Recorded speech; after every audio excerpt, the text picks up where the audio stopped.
No había faltado a una cena de domingo en más de 12 años. Ni una sola vez. Ni después de noches largas en la sala de auditorías, ni tras tormentas de nieve que congelaban la carretera, ni siquiera cuando trabajaba 60 horas a la semana solo para llegar a fin de mes. Mi hija Valeria solía decir que hacía que la tradición importara. No es domingo sin ti, mamá, me susurró una vez mientras apagaba una vela de cumpleaños. Me aferré a esas palabras más tiempo del que debí. Esa tarde el cielo estaba teñido de un gris azulado suave, como un lienzo al atardecer, y el camino hacia Santa Clara estaba tranquilo. Conducía con las manos firmes en el volante, el aroma a ajo y salsa de tomate, llenando el aire como un abrazo cálido. La lasaña reposaba a mi lado, en el asiento del copiloto aún tibia bajo el aluminio con los bordes doraditos, justo como le gustaba a Valeria, sin ricota, con extra mozzarella y albahaca entre las capas. La había preparado desde cero esa mañana. La espalda me dolía a mitad del proceso, pero seguí. Porque así son las madres. La luz del porche ya estaba encendida cuando llegué, amarilla acogedora. Me recordó a cuando Valeria era pequeña y dejaba la luz del pasillo prendida si yo llegaba tarde del trabajo. Estacioné con cuidado detrás de la camioneta de Esteban, esquivando por costumbre la parte rota de la banqueta. Los escalones del porche crujieron levemente mientras subía dos normales el tercero, siempre un poco desajustado. Conocía cada rincón de esa casa aunque no había sido mía en más de una década. Alcancé la puerta mosquitera. Entonces lo escuché. No te preocupes, mi mamá lo cubrirá. Siempre lo hace. Era la voz de Valeria. Tranquila, despreocupada. Como si estuviera hablando de un número en una hoja de cálculo. Una pausa, luego una risa, no la de ella, pero familiar. Clara Mendoza, su suegra. Todavía paga tu plan de celular, ¿verdad? La voz de Clara filosa y divertida. Valeria se rió. Ay, ya sabes cómo es mi mamá. La culpa siempre funciona. Dice que sí antes de que termine de pedirlo. No me moví. Mi mano flotaba cerca de la manija de la puerta. El molde de la lasaña en mis brazos se volvía más pesado por segundos. Adentro escuché el tintineo de vasos y el roce de papeles. Esteban dijo que el SAT le dio hasta el fin del trimestre, continuó Valeria. Solo necesitamos algo para mostrar buena fe. Pensé en empezar con una historia, daños en el tejado, tal vez una gotera. Ella ofrecerá antes de que se lo pida. Siempre ha sido de corazón blando, dijo Clara. Qué buena mujer. El calor se me escapó primero de los dedos, luego de los brazos, y después de un lugar más profundo detrás de las costillas. No me moví. No podía. El molde se sentía frío contra mi piel, el aluminio empezaba a arrugarse bajo mi agarre. Adentro mi hija seguía hablando como si yo no existiera, como si ya me tuviera en el bolsillo. No toqué, ni siquiera levanté la mano de donde flotaba cerca de la puerta. Retrocedí paso a paso cuidando que el tercer escalón no crujiera bajo mi peso. La lasaña seguía en mis brazos aún tibia, pero se sentía como si cargara piedra. Al llegar a la banqueta no miré atrás. Me deslicé al asiento del conductor y coloqué el molde con cuidado en el lado del copiloto, como si aún fuera para alguien a quien amaba. Mi celular vibró en el portavasos, seguramente Valeria, pero no lo revisé. Me quedé ahí con las manos en el volante tratando de recordar cuándo dejé de ser su madre y me convertí en su estrategia financiera. Los faroles de la calle se encendieron bañando el camino de un naranja pálido. Tecleé un mensaje rápido. Lo siento, me llamaron del trabajo. Revisión de última hora. Te compenso la próxima semana. No sentí culpa por la mentira. Solo un alivio extraño. No esperé respuesta antes de arrancar y volver a la carretera. La lasaña olía a hogar, ajo y tomate, ese aroma que se pega a la piel y a los recuerdos. Había preparado este mismo platillo para la graduación de secundaria de Valeria, cuando lloró porque su mejor amiga se mudó. Lo hice la noche antes de que se fuera a la universidad, deslizando una nota escrita a mano en su maleta que no mencionó hasta años después. Lo hice cuando volvió de su luna de miel, con un cansancio que entonces no entendí. Hubo un tiempo en que habría dado todo por verla sonreír.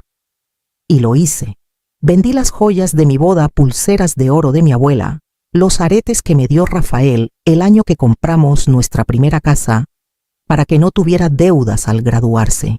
Cuando la familia de Esteban dijo que solo podían pagar una recepción modesta, cubrí la diferencia. Firmé el cheque sin pensarlo 2 veces. Cuando necesitaron ayuda con el enganche de su casa, vacié mi bono de la empresa cada centavo, porque un buen comienzo importaba. Lo llamé amor. Nadie me corrigió, nunca dieron las gracias.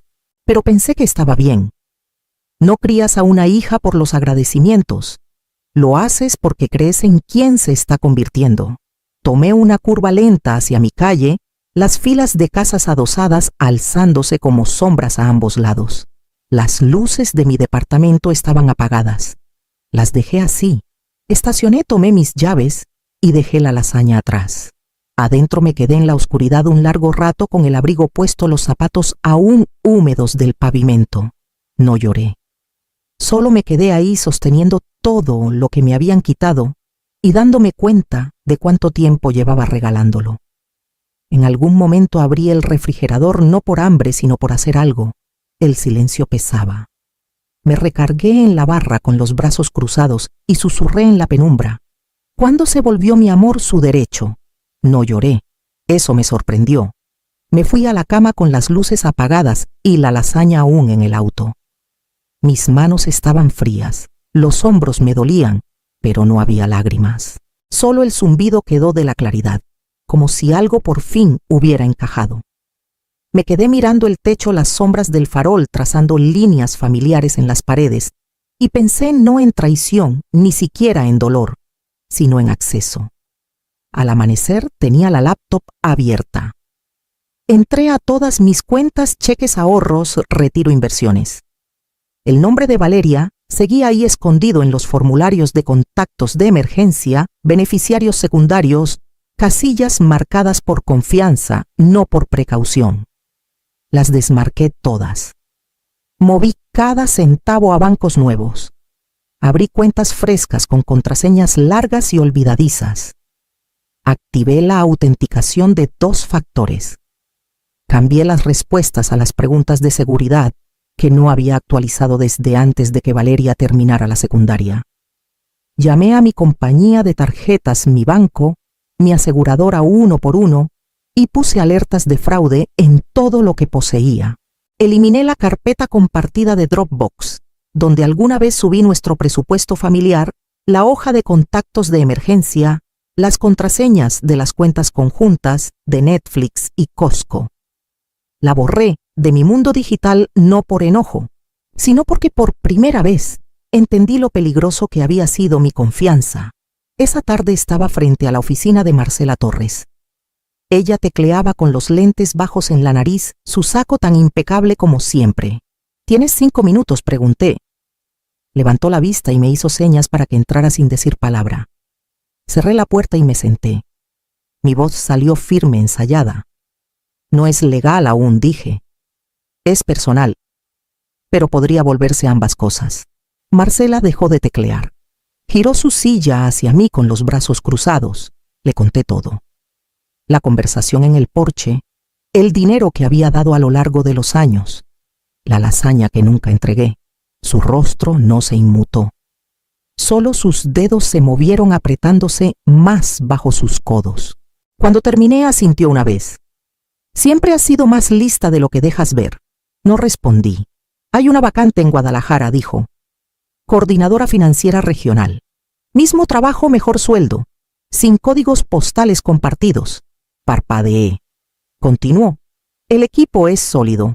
Ayuda con el departamento mudanza cubierta. Necesitan a alguien estable. Alguien invisible pero esencial. Como tú. No supe qué decir. Tendrías que decidir rápido, añadió. Pero no creo que quedarte aquí te esté haciendo bien. No había amenaza en su voz. Solo honestidad. Asentí lentamente. Mi mente ya empezaba a empacar. No mis suéteres ni libros, sino las partes de mí que había dejado en demasiadas cocinas, demasiados mensajes, demasiados momentos sin protección, con una hija que había memorizado cómo herirme. Esa noche transferí la última cuenta. la que abrí el día que nació Valeria, cuando todo lo que tenía llevaba su nombre. La cerré con un clic y vi la pantalla volverse blanca. En el silencio me pregunté qué significaba ser madre sin nada más que dar. Valeria llamó la noche siguiente, como si nada hubiera pasado. Su voz era brillante, pulida, un poco demasiado ansiosa, como cuando pedía boletos para un concierto o dinero para el fin de semana. «Hola, mamá, estaba pensando que tal vez podríamos cenar mañana, solas tú y yo, para ponernos al día». Miré mi celular un segundo antes de llevármelo al oído. «No puedo», dije firme. «Mañana tengo algo más importante que la familia». Hubo una pausa, solo un respiro, pero la escuché. El cambio. «Oh», dijo con ligereza. «Bueno, está bien. Tal vez más adelante en la semana. Hay unas cositas de las que deberíamos hablar. Nada grave. Solo planes». «Planes», repetí. Rió nerviosa. «Sí, ya sabes, se vienen los impuestos. Y Esteban está tratando de arreglar lo de los reportes trimestrales y pues pensamos que nos vendría bien tu consejo». Eso es todo. La dejé hablar.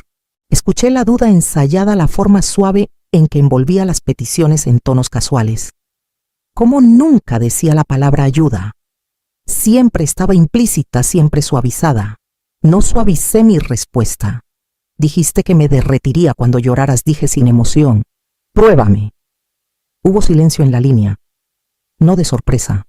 Calculador. Conocía bien ese silencio. Era el sonido de ella recalculando su estrategia. «No sé de qué hablas», dijo finalmente. «Sí sabes», respondí. «Solo no esperabas que lo escuchara». Lo intentó de nuevo. «Mamá, esto no es justo. Actúas como si no me importaras, como si te estuviera usando. Lo estás haciendo», dije. «Y lo has hecho por años». «Eso no es cierto». Colgué. 15 minutos después Clara llamó. Dejé que sonara 2 veces antes de contestar. Celina dijo demasiado cálida: «Creo que ha habido un malentendido. Valeria está bajo presión, sabes cómo es. Bodas, hipotecas, impuestos, todo se acumula. No estoy confundida, Clara». «Bueno», suspiró cambiando de tono, «así es la familia. Nos ayudamos. Siempre has sido la confiable y eso es algo hermoso». Sentí mi mandíbula tensarse. «No soy su banco», dije. «Soy su madre. Y ella dejó de ser mi hija cuando empezó a planear mi generosidad a mis espaldas». Clara intentó responder, pero ya estaba cortando la llamada. Esa noche no encendí el televisor. Me senté junto a la ventana viendo mi reflejo desvanecerse en la noche. Algo dentro de mí se había detenido, algo que solía doblarse y doblarse hasta romperse sin sonido. Esta vez escuché el quiebre. El sobre era grueso, sin marcar, del tipo que no encajaba en una oficina como la mía. La recepcionista parecía apenada al entregármelo. Dijo que era personal. No se fue hasta que firmé. Lo llevé a mi escritorio, cerré la puerta y me senté sin quitarme el abrigo. Su peso en mis manos se sentía desproporcionado. Pesado como la vergüenza, pero no la mía. Adentro, lenguaje formal, formato legal absurdo, escrito en Times New Roman de 12 puntos. Valeria y Esteban me demandaban. Afirmaban que el dinero que les había dado a lo largo de los años, la colegiatura, los cheques para la boda, el regalo del enganche, las transferencias de emergencia eran préstamos verbales hechos con la expectativa de ser pagados. Me acusaban de abandono, estrés emocional, sabotaje financiero. Incluso había una línea que decía que mi retirada repentina de apoyo familiar había desestabilizado sus ingresos. Por un momento solo pude reír. No la risa del humor, sino la que se escapa cuando la incredulidad llega a su límite. Reí porque ya no podía llorar. Llevé los documentos a Marcela. Los revisó con ojo experto, su expresión indescifrable, hasta que exhaló por la nariz y los puso en su escritorio. «Conozco a alguien», dijo. «No es barata, pero es quirúrgica. La necesitas». Esa misma tarde conocí a Lorena Vega, delgada, directa, con la postura de una mujer que nunca le tuvo miedo a la confrontación. No hizo preguntas de inmediato. Me dejó explicar todo primero. Los regalos, las cenas, la conversación escuchada, las llamadas, la noche que me alejé de la puerta con la lasaña y la claridad enfriándose juntas. Cuando terminé, tocó el sobre una vez y dijo: «No quieren tu dinero». Levanté la vista. «Quieren controlar tu narrativa», dijo. «Esta demanda no es por deudas, es por culpa. Quieren obligarte a volver al papel que te construyeron. La madre generosa. El pozo sin fondo». «¿Qué hacemos?», pregunté. «Defendemos, obviamente. No tienen acuerdos escritos, ni contratos. Estás protegida. Si quisieras, podríamos contraatacar, demandar por acoso, difamación, estrés emocional». Negué con la cabeza antes de que terminara. «No quiero venganza». Lorena entrecerró los ojos ligeramente. «Quiero distancia», dije. «Una línea limpia, sin remitente». Asintió. «Entonces hacemos que esto desaparezca». Silenciosa completamente. Firmé los documentos que preparó y salí de su oficina con una claridad extraña. No solo habían intentado culparme para que volviera a ceder, querían reescribir la historia. Hacer que pareciera la villana en el cuento que yo había escrito con amor y sacrificio. Esa noche en casa, reuní todos los álbumes de fotos. Cada tarjeta, cada nota guardada en la letra cursiva de Valeria. Las puse con cuidado en una caja, no para tirarlas, sino para sacarlas de mi vista. No necesitaba recordatorios del papel que me habían asignado. Ya estaba aprendiendo a vivir sin el guión. Empacar para Guadalajara fue diferente a cualquier otro tipo de mudanza. No había lista, ni etiquetas de colores, ni ansiedad por olvidar algo. No me mudaba para empezar de nuevo. Me mudaba para dejar de cargar lo que ya no encajaba. Empecé con el closet del pasillo, sábanas viejas, velas navideñas, sin abrir una pila de bolsas de regalo que guardaba por si acaso. Una por una las clasifiqué. Algunas las conservé. La mayoría no. Luego vino el cuarto de huéspedes, aunque nadie había dormido ahí en más de un año. La cama seguía hecha con la colcha que Valeria y yo elegimos un día cualquiera, cuando solíamos salir a manejar los sábados sin razón. La doblé sin ceremonia. En una caja bajo la cama encontré un montón de tarjetas sin abrir, sobres de cumpleaños y festividades que envié después de que Valeria y Esteban se mudaron a su casa nueva. Reconocí mi propia letra en cada una. Ninguna estaba abierta. Algunas estaban selladas tan fuerte que parecían intactas. Me senté en el suelo con ellas en el regazo por un largo rato sin leer nada, solo sosteniendo el peso del esfuerzo que no llegó a ninguna parte. Por la tarde la cocina fue lo último. Revisé los gabinetes, limpié estantes, tiré especias que nunca usé. Lo encontré detrás de una bandeja para hornear que ya casi no tocaba el molde de la lasaña. El mismo de esa noche. Vidrio pesado aún limpio. No lo había usado desde entonces. Lo tomé, pasé los dedos por el borde y sentí la memoria presionando contra mi piel. Todas las cenas que había horneado con esperanza, todas las noches en que creí que el amor era algo que cocinas, recalientas y sirves con una sonrisa. No lloré. No dudé. Caminé al bote de basura, levanté la tapa y dejé caer el molde con un golpe suave. No había rabia en el movimiento, solo liberación. Cerré la tapa. Estaba a mitad de sellar una caja de mudanza cuando mi celular vibró. Un mensaje de un número que sabía de memoria pero que no había guardado en meses. Perdón, necesitábamos ayuda, pero sé que no la merecíamos así. Me quedé un momento releyéndolo. No había intento de deshacer, solo una rendición pasiva. No dolió como pensé que lo haría. Solo se sintió pequeño. Tecleé despacio con intención. Espero que un día te conviertas en la hija en la que solía creer. No esperé respuesta. Apagué el celular y lo guardé en el bolsillo de un abrigo que no llevaría conmigo. El aire en el departamento se sentía más ligero, como si las paredes por fin hubieran exhalado. Tomé otra caja y seguí. El departamento en Guadalajara era pequeño, pero luminoso, con ventanales amplios que daban al río y a los barcos que flotaban como suspiros sobre el agua. Lo elegí porque no me recordaba a nada. Sin fiestas compartidas, sin resentimientos guardados en las paredes. Solo muros limpios, luz matinal y el aroma a aire salado que se colaba aunque las ventanas estuvieran cerradas. Lo amueblé despacio. Un sofá cómodo. una silla junto a la ventana. Sin mesa de comedor. No la necesitaba. Los domingos aún cocinaba, pero ahora eran platillos simples suficientes para una persona. No extrañaba las grandes comidas.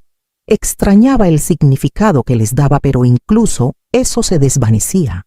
Me uní a un club de lectura en la librería de la esquina, no porque necesitara estructura, sino porque quería escuchar a la gente hablar de cosas que no terminaran en pérdida. Las mujeres ahí eran divertidas, agudas y curiosas sin disculpas. Una de ellas, Carmen, me enseñó a remar en kayak. Me caí 2 veces y reí más fuerte de lo que había reído en años. Los músculos de mi cara recordaron cómo, la mayoría de los días, caminaba junto al agua antes del trabajo. Empecé temprano trabajando remoto los primeros meses mientras el equipo se adaptaba. Marcela me contactaba de vez en cuando, siempre breve, siempre amable. «Suenas más clara», dijo una vez. Lo estaba. Luego, una mañana, un correo de Lorena. Corto, directo. Esteban acusado. Valeria y Clara bajo investigación formal. Fraude financiero ligado a varias cuentas. Tu caso fue desechado. No hubo respuesta. Se acabó. Leí las líneas 2 veces y borré el mensaje. No había satisfacción en ello. Solo espacio. Como si alguien por fin hubiera abierto una ventana en una habitación donde no sabía que estaba atrapada. Esa tarde fui al banco y cerré la última cuenta de mi vida anterior. La mujer detrás del mostrador me preguntó si quería abrir una nueva. Lo hice. Me pasó los papeles. Nombre en la cuenta. Hice una pausa. Luego escribí despacio con cuidado. C.M. Rivera. El apellido de soltera de mi madre. El nombre de una mujer que me crió con manos callosas y un fuego silencioso. El nombre que nadie me había quitado. La cajera sonrió y me devolvió los papeles. Bienvenida a tu nuevo comienzo, dijo. Esa noche me senté junto a la ventana con una taza de té, el río iluminado de dorado en la última hora del sol. Pensé en la palabra madre. Cómo me había envuelto en ella como si fuera un propósito. Qué difícil había sido dejar que significara algo más que sacrificio. No dejé de ser madre. Solo dejé de ser la suya. Algunas personas te quieren hasta que dices que no. Eso no es amor. Es ventaja. Y en el silencio que siguió, me di cuenta de que no extrañaba el sonido de sus voces en absoluto.